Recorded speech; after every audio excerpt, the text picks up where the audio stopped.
मित्रांनो, आज डोंगरावर आम्ही आलेलो आहोत आणि इथे एक झाड आपणास दाखवत आहे। या झाडाची जर आपणास ओळख असेल तर आपण कॉमेंटमध्ये या झाडाचं नाव आपण लिहायचं आहे।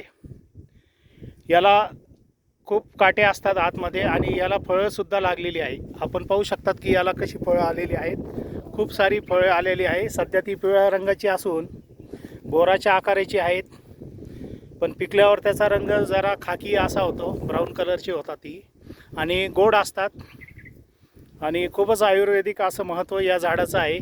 आपण याचं नाव सांगू शकत असाल तर आपण याच्या कॉमेंटमध्ये या झाडाचं नाव लिहायचं आहे। आपण पाहू शकतात किती सुंदर याला फळे लागलेली आहेत। डोंगरातील हा रानमेवा आहे आणि ह्या रानमेव्याचं आपली ओळख व्हायला पाहिजे। शहरामध्ये सुद्धा याचं नाव आपल्याला माहिती असायला पाहिजे। खूप सुंदर असं झाड आपणास दिसून येत आहे। हे व्हिडिओ आवडल्यास चॅनलला सबस्क्राईब अवश्य करा। धन्यवाद।